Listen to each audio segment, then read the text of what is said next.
Bonjour tout le monde, ici Andy Lehoux. Je me retrouve présentement avec le commissaire de la LHMQ, M. Gilles Courteau. Merci, M. Courteau, d'avoir accepté l'invitation. Ça fait plaisir. Comme certains peuvent le savoir, j'ai écrit un livre qui se nomme Transactions, l'ascension d'un coach. Dans mon livre, je parle de la persévérance et de la détermination. J'ai donc quelques questions sur le sujet. Vous êtes maintenant dans la LHMQ depuis plus de 40 ans.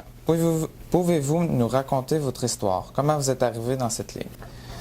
Je suis arrivé dans cette ligue-là tout simplement par accident, parce que j'étais, il y a plusieurs années dans mon jeune temps, j'étais un entraîneur au baseball. Puis nos équipes, on avait beaucoup de succès. Et le directeur général des Draveurs de Trois-Rivières à l'époque était un professeur de mathématiques à la polyvalente où j'allais. Moi, je n'étais pas tellement bon en mathématiques, mais mon chum était très bon, Gaston Leblanc, puis il était dans la même classe, il avait le même cours que le directeur général des Draveurs de Trois-Rivières, Sylvain Saint-Mars, puis il a offert le poste de statisticien, puis il a dit, si tu veux pas trouver ça plate, tu pourrais offrir ça à ton chum Courteau, puis il pourrait venir statisticien avec toi.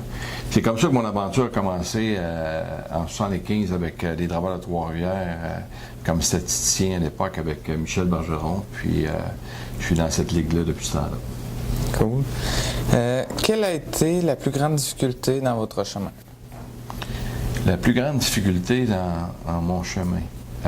J'ai pas eu de difficultés majeures comme telles parce que j'ai toujours été entouré de personnes extraordinaires. J'ai eu tout au long de mon séjour dans la Ligue junior majeure du Québec des mentors extraordinaires qui m'ont aidé, qui m'ont partagé leur expérience, qui ont fait en sorte à ce que je puisse avoir une belle transition pour chaque échelon que j'ai gravi dans la Ligue junior majeure du Québec. Ça m'a aidé beaucoup et je leur dois beaucoup aujourd'hui à ces gens-là de m'avoir permis d'être dans la Ligue junior majeure du Québec pendant autant d'années, puis d'avoir l'opportunité de faire un travail ou d'être associé au hockey, qui est une passion pour moi, puis d'en avoir eu l'opportunité de gagner ma vie dans la Ligue junior majeure du Québec.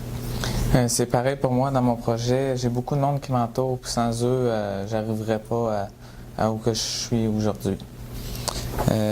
À quel moment est-ce que c'est devenu clair pour vous que vous vouliez devenir le commissaire de la LHMQ? Ça n'a jamais été clair parce que c'est jamais quelque chose qui m'avait effleuré d'esprit. Et de la façon dont c'est arrivé, c'est au mois de février 1986, le président à l'époque a remis sa démission. Et à ce moment-là, on n'avait pas un gros bureau, on était 4 personnes au bureau de la Ligue. Le président, c'était pas quelqu'un à temps plein, c'était quelqu'un à temps partiel, puis j'étais au bureau de la Ligue comme une espèce de directeur administratif du bureau, puis le bureau des gouverneurs m'avait nommé président par intérim. Puis il avait dit, là, on va se donner une chance de regarder qui on peut trouver pour occuper le poste de président d'ici la fin de l'année. Et j'ai été nommé président par intérim le 13 février 1986, puis aujourd'hui, au moment où on fait l'entrevue en 2017, je suis encore là, fait que mon intérim s'est prolongé quelque peu. Oui. Aviez-vous un idole, une personne qui vous inspirait? J'ai eu plusieurs personnes qui, comme j'ai mentionné tantôt, qui ont été très importants pour moi. Quand j'ai commencé à Trois-Rivières, Sylvain Saint-Mars, le directeur général, et Michel Bergeron ont été deux personnes très importantes. Après ça, il est certain que mon mentor numéro 1 était M. Paul Dumont quand je suis arrivé à la Ligue junior majeure du Québec très jeune. Il a été extrêmement bon pour moi, me montrer tous les rouages, puis surtout comment travailler et comment être capable de pouvoir assimiler la passion du hockey puis le travail qu'il avait à faire. C'était quelqu'un de très, très, très important pour moi. J'ai eu Marcel Robert, Paul Cazot, Maurice Fillon, qui a été directeur général des Nordiques de Québec. J'ai eu l'opportunité de travailler avec lui pendant 2 ans. Après ça, il est devenu notre préfet de discipline pendant plusieurs années. Et c'est une personne que j'ai beaucoup j'ai beaucoup appris et apprécié à travailler à ses côtés. C'était un homme qui m'a donné de précieux conseils. C'était quelqu'un qui était très bon pour temporiser dans les situations qu'on avait à ce moment-là. Donc, j'ai bien apprécié cette opportunité-là que je pouvais avoir avec ces gens-là. Puis aujourd'hui, au niveau de la Ligue junior majeure du Québec, la grande force, c'est j'ai un personnel qui est avec moi qui fait un travail extraordinaire, qui m'appuie beaucoup, qui m'aide énormément à être capable de réaliser de belles choses pour le bénéfice des clubs de la Ligue junior majeure du Québec et surtout pour que les joueurs puissent en profiter au maximum. Quel a été votre premier objectif ou mission en tant que commissaire? La première mission, c'était de pouvoir s'assurer qu'un joueur qui venait évoluer dans la Ligue junior majeure du Québec était pour avoir non seulement une belle carrière sur, mais également hors glace, qu'on était pour lui donner les outils nécessaires pour qu'il puisse bien assimiler études et hockey, qu'on lui donne toutes les opportunités voulues et requises pour qu'il puisse se développer à son maximum comme joueur de hockey pour avoir le plus d'opportunités possibles pour atteindre un jour le hockey professionnel, Ligue nationale ou autre circuit, mais également que s'il n'y avait pas cette opportunité-là, qu'il puisse sortir de là avec un beau bagage scolaire, qu'il puisse bénéficier de notre programme de bourse d'études, puis qu'il devienne une belle personne après son stage junior. Justement, je sais que vous avez travaillé très fort pour que les jeunes hockeyeurs restent à l'école. Pourquoi est-ce si important pour vous et quelle stratégie avez-vous utilisée? L'importance que nos joueurs puissent continuer à l'école pendant qu'ils évoluent junior majeur, c'est pour les discipliner à ce qu'ils puissent bien assimiler les deux. C'est pas facile de faire les deux avec les exigences que ça comporte d'évoluer dans la Ligue junior majeure du Québec, les exigences que ça a au niveau des études. On a aménagé les horaires scolaires en fonction des capacités des joueurs. L'horaire de hockey, on a fait également des grands progrès. On a réduit le calendrier de 72 à 70 matchs, de 70 à 68 matchs, justement pour permettre aux joueurs de pouvoir avoir du temps pour étudier, de permettre aux équipes également d'avoir du temps de qualité pour développer les joueurs de hockey lors des entraînements bien structurés et aussi de leur donner du temps de repos durant la saison. Donc, au cours des dernières années, je pense que l'élément sur lequel on a travaillé le plus, c'était davantage sur tout l'aspect du développement du joueur de hockey, son encadrement sur la glace, c'est une priorité qu'on en a fait. Quel a été l'événement le plus important ou significatif pour le développement de la LHMQ? La qualité des propriétaires.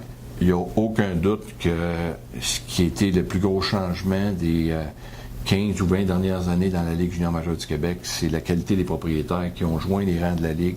Ce sont des gens qui sont passionnés pour le hockey, ce sont des gens qui sont là pour les bonnes raisons, qui comprennent la mission de la Ligue, qui embarquent dans les projets qu'on met de l'avant pour améliorer l'encadrement du joueur continuellement sur et hors glace. S'il n'y a aucun doute que c'est ça qui a été l'élément déclencheur dans tout ce qu'on a fait au niveau de nos programmes et nos structures, c'est la qualité des propriétaires qui ont joint les rangs de la Ligue. De quoi êtes-vous le plus fier dans votre carrière? De quoi je suis le plus fier, c'est que j'ai été capable de pouvoir assimiler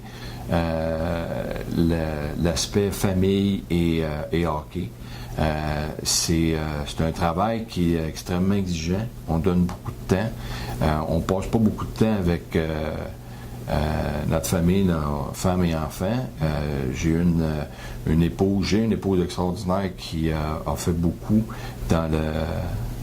au niveau de s'assurer que les enfants étaient pour avoir l'éducation appropriée, puis que quand j'étais à la maison, j'étais complètement dédié à ça. Je pense que c'est une belle réussite d'avoir été capable de pouvoir faire ça. Puis, en même temps, ça prend ça. Si j'avais pas eu de vie familiale, je serais pas devenu commissaire de la Ligue. J'aurais pas eu la carrière que j'ai eue dans le hockey parce que tu as besoin d'un équilibre dans la vie. Tu as besoin de t'assurer que après une mauvaise journée, tu peux arriver chez vous puis que ça n'ait pas bien été puis que les enfants aient connu une mauvaise journée également à l'école. C'est un autre monde, c'est une autre façon façon, ça amène un équilibre dans la vie que si j'avais voulu travailler au hockey puis pas avoir de vie de famille, jamais, je suis convaincu que jamais j'aurais connu la belle carrière que j'ai connue dans la Ligue junior majeure du Québec. Donc, je pense que ma réussite, ça a été d'avoir été capable d'assimiler